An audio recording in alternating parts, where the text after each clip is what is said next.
Mr. Sullivan. Mr. Sullivan, aye.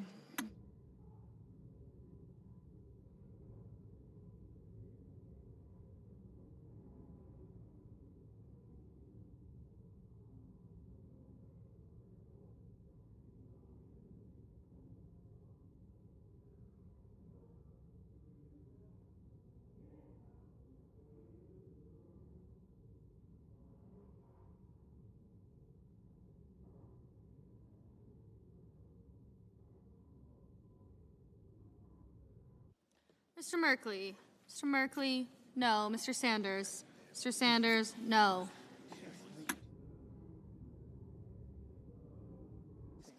Mr. Hickenlooper. Mr. Hickenlooper, no. Ms. Alsobrooks. Ms. Alsobrooks, no.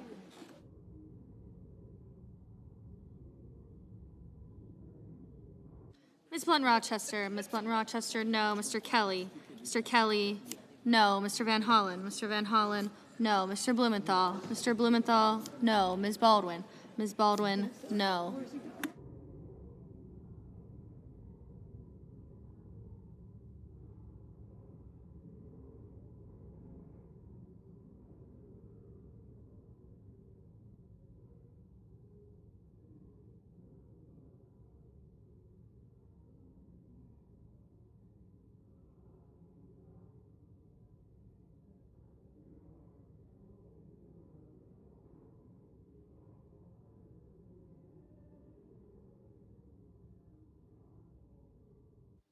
Ms. Warren.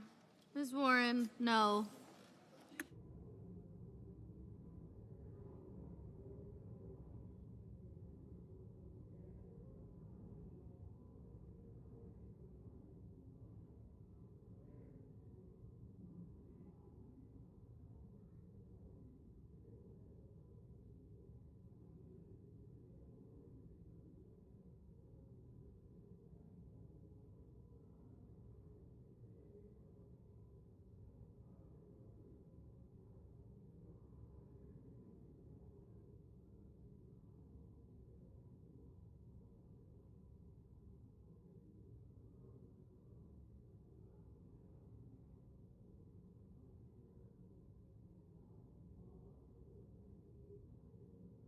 Mr. Graham. Mr. Graham, aye.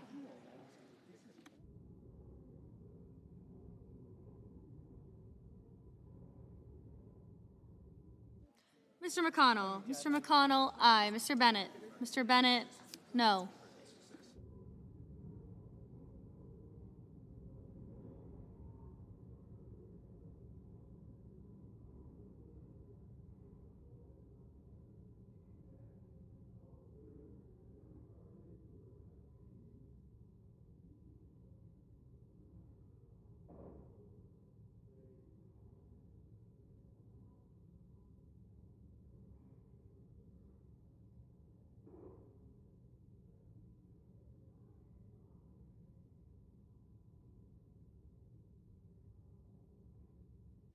Ms. Cortez Masto. Ms. Cortez Masto, aye.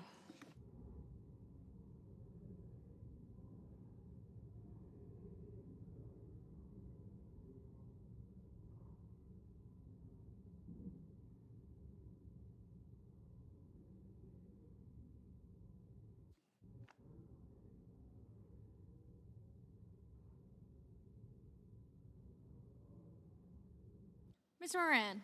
Mr. Moran, aye.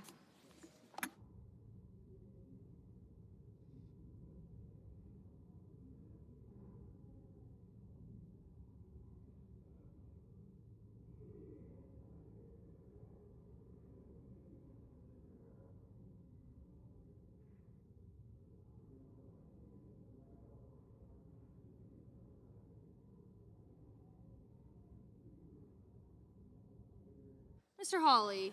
Mr. Hawley, aye.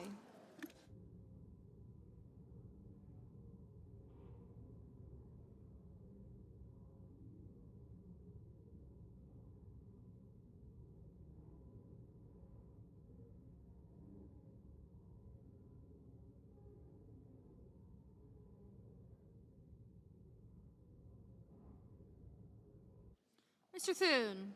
Mr. Thune, aye.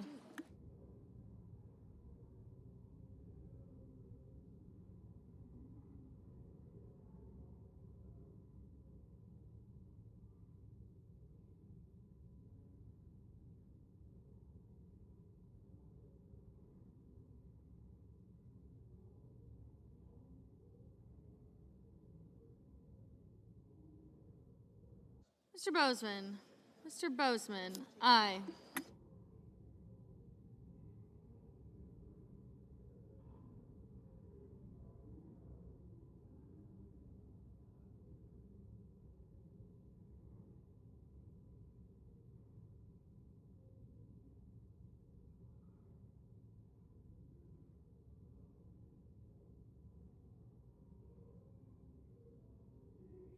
Ms. Smith. Ms. Smith, no.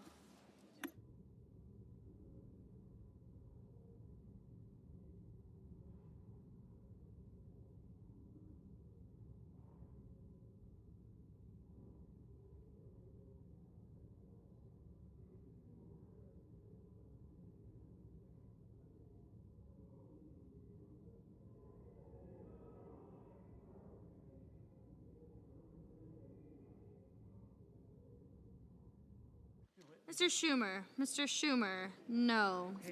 Ms. Rosen. Ms. Rosen, no. Mr. Booker. Mr. Booker, no.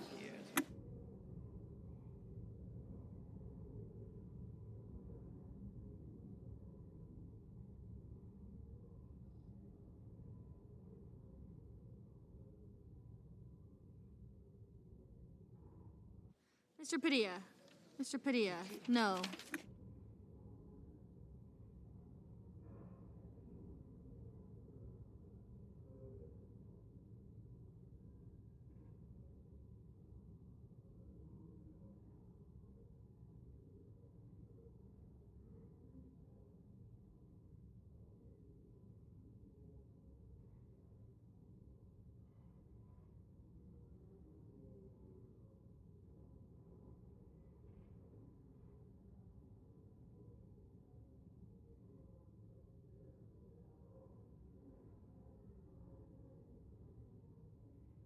Mr. Cruz. Mr. Cruz, aye.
Mr. Ossoff. Mr. Ossoff, no.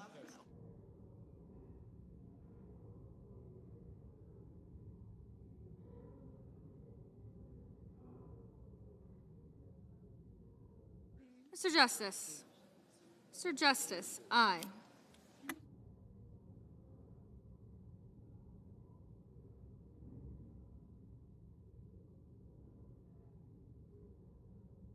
Mr. Warnock. Mr. Warnock, no.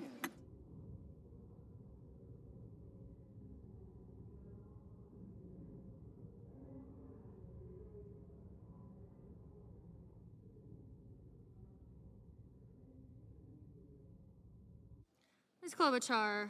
Ms. Klobuchar, no. Mr. Schiff. Mr. Schiff, no.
Mr. Thune. Mr. Thune, no.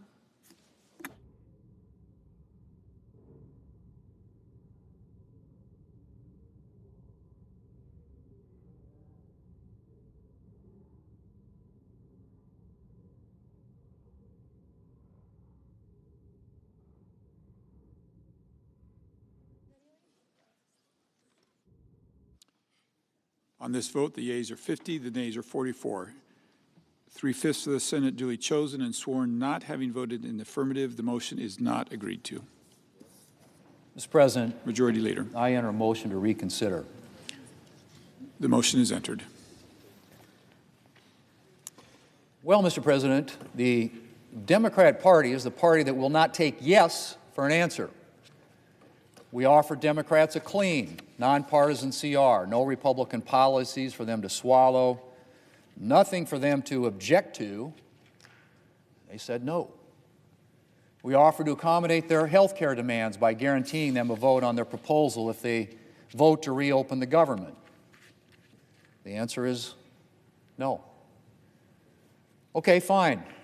So we thought if they don't want to fund the government via continuing resolution, we'll give them the chance to fund the government a different way by attempting to move forward with regular order appropriations bills.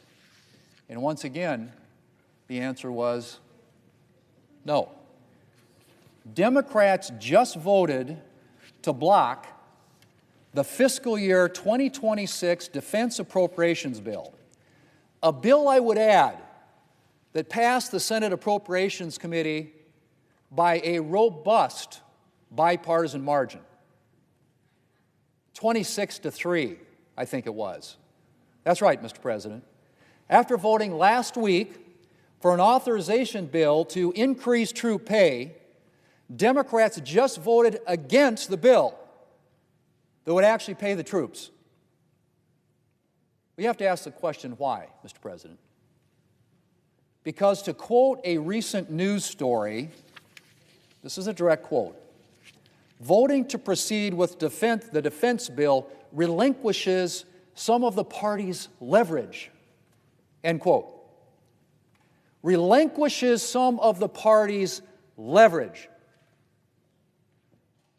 I mean, who really cares, right? If the troops are paid, as long as the Democrats are able to get what they want. Well, Mr. President, I offered up, and I had conversations with Democrats here on the floor, that if we could get on the defense appropriations bill, the interest they have in adding other bills, I would certainly accommodate. And I suggested that that was the business model that we adopted when we passed the first three-bill package.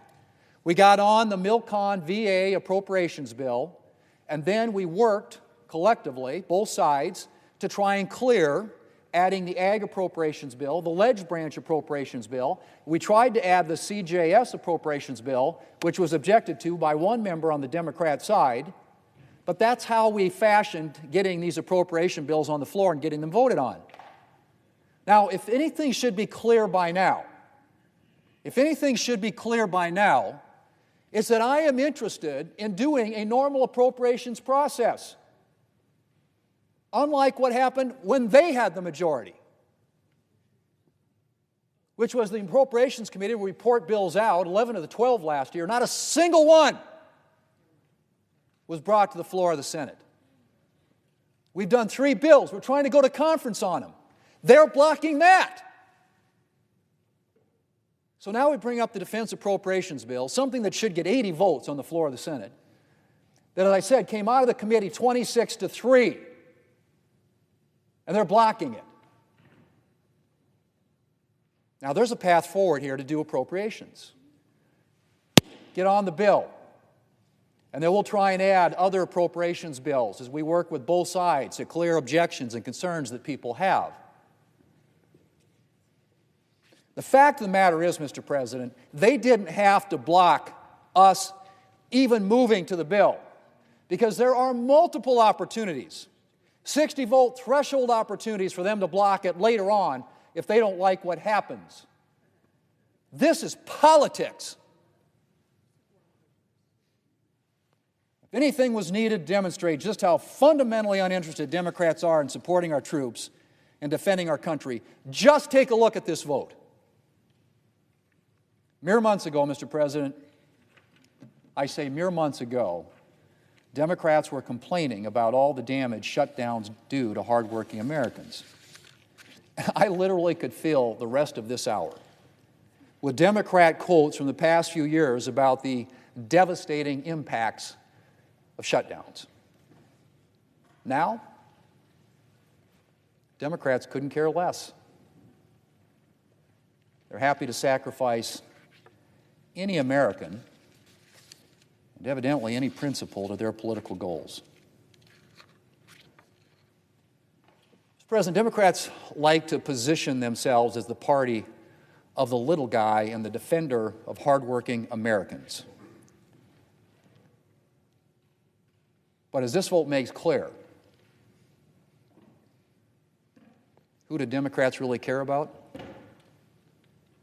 Democrats. Mr. President, I yield the floor. And I move to proceed to legislative session. Questions on the motion? All in favor, say aye. Aye. All opposed, nay. The ayes appear to have it. The ayes do have it. Motion's agreed to. Mr. President, I send a cloture motion to the desk. The clerk will report. Cloture motion. We, the undersigned senators, in accordance with the provisions of Rule 22 of the Standing Rules of the Senate, do hereby move to bring to a closed debate on the motion to proceed to Calendar 168, H.R. 5371, an act making continuing appropriations and extensions for fiscal year 2026 and for other purposes, signed by 17 senators as follows. Mr. President, I ask consent to read the names be waived. Without objection. And I move to proceed to executive session to consider executive calendar number 294. Questions on the motion? All in favor, say aye. Aye. All opposed, nay. The ayes appear to have it. The ayes do have it. The motion's agreed to. The clerk will report the nomination. Nomination, the Judiciary Ann Lee Gaylord Moe of Florida to the United States District Judge for the Middle District of Florida. Mr. President, I send a cloture motion to the desk. Clerk will report. Cloture motion. We, the undersigned senators, in accordance with the provisions of Rule 22 of the Standing Rules of the Senate, do hereby move to bring to a closed debate on the nomination of Ann Lee Gaylor-Moe of Florida to be United States District Judge for the Middle District of Florida, signed by 17 senators as follows. Mr. President, I ask consent the reading of the names be waived, Without objection. and I move to proceed to legislative session. Questions on the motion? All in favor say aye. All Aye. opposed, nay. The ayes appear to have it. The ayes do have it. The motion's agreed to. Mr. President, I move to proceed to executive session to consider executive calendar number 372. The questions on the motion? All in favor say aye. Aye. All opposed, nay. The ayes appear to have it. The ayes do have it. The motion's agreed to. The clerk will report the nomination. Nomination, the judiciary, William W. Mercer of Montana to be United States District Judge for the District of Montana. Mr. President, I send a cloture motion to the desk. The clerk will report. Cloture motion. We, the undersigned senators, in accordance with the provisions of Rule 22 of the Standing Rules of the Senate, do hereby move to bring to a closed debate on the nomination of William W. Mercer of Montana to be United States District Judge for the District of Montana, signed by 17 senators as follows. Mr. President, I ask consent the reading of the names be waived, Without objection. and I move to proceed to legislative session. Questions on the motion? All in favor say aye. Aye. All opposed, nay. The ayes appear to have it. The ayes do have it. The motion's agreed to. Mr. President, I move to proceed to executive session to consider executive calendar number 373. Questions on the motion? All in favor say aye. Aye. All opposed, nay. The ayes appear to have it. The ayes do have it. The motion's agreed to. The clerk will report the nomination. Nomination, the judiciary, Stephen Chad Meredith of Kentucky to be United States District Judge for the Eastern District of Kentucky. Mr. President, I send a cloture motion to the desk. Clerk will report. Cloture motion. We, the undersigned senators, in accordance with the provisions of Rule 22 of the Standing Rules of the Senate, do hereby move to bring to a closed debate on the nomination of Stephen Chad Meredith of Kentucky to be United States District Judge for the Eastern District of Kentucky, signed by 17 senators as follows. Mr. President, I ask consent the reading of the names be waived. Without objection.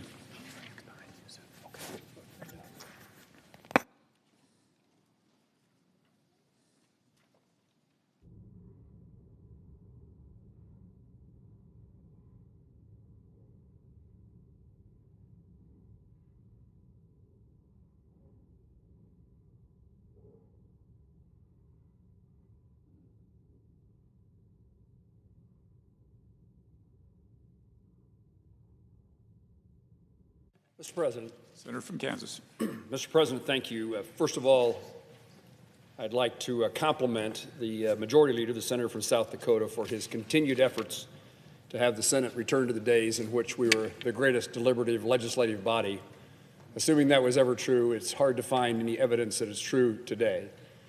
And it's certainly a basic function of the Congress to do appropriation bills. I've heard a number of my colleagues, particularly Democratic colleagues, complain about the appropriations efforts by the White House, by the administration. They remind us that the Constitution puts in the prerogative, it's the Congress that appropriates. Here we are trying to appropriate to do our constitutional duties, and the vast majority of Democrats stand in the way on one of the most important appropriation bills that we could consider, the defense appropriation bills.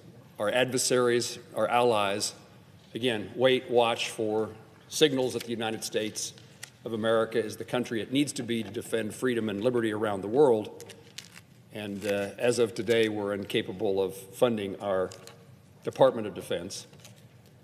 And, Mr. President, I highlighted yesterday in remarks that those who've come to the floor and worried and complained about the military men and women during this shutdown who are not receiving compensation for their service to our nation, the most straightforward way to make certain that those who serve are compensated is to pass the defense appropriation bills authorizing and appropriating the money to make those payments. And yet today we stand, there are those who stood in the path to prevent that from happening.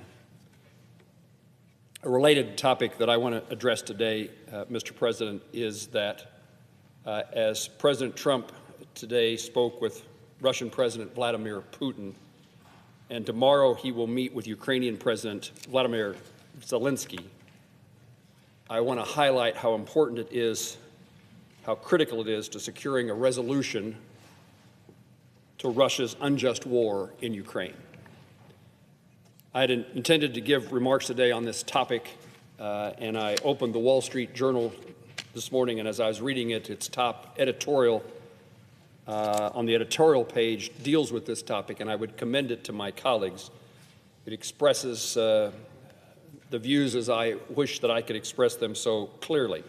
I'm going to try to do so today, right now. You know, last week we witnessed the long-awaited peace agreement between Israel and Hamas. It did come to fruition.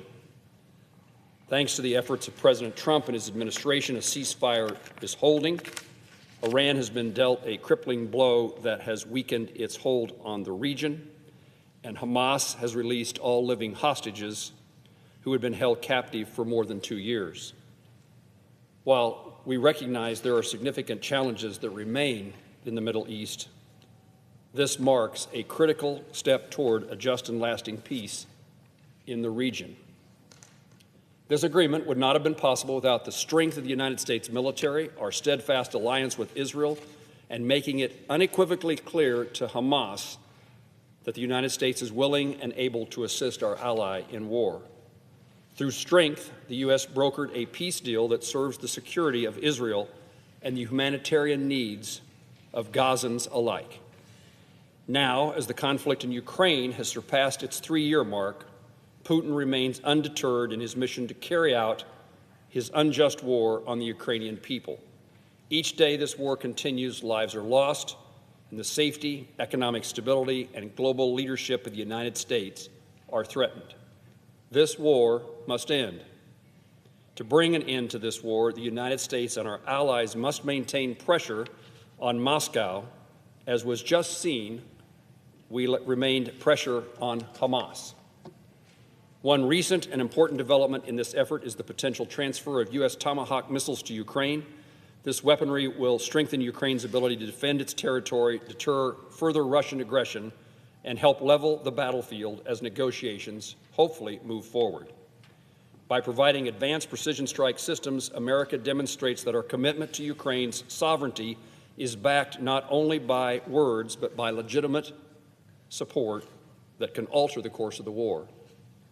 I commend the administration for its efforts to facilitate this transfer and for leading discussions between Ukraine and Russia that hopefully will secure a durable and just peace. The United States cannot act alone. Our NATO allies must also shoulder the burden. President Trump recently secured an agreement with our NATO allies to increase defense spending from 2% to 5% by 2035. This commitment is critical to maintaining the continued defense of Europe. Russia's economy is already under strain, but their capacity to fund conflict will continue without enforcement of steady and severe global sanctions. Before Congress, there's legislation that has widespread support of more than 80 senators from both sides of the aisle.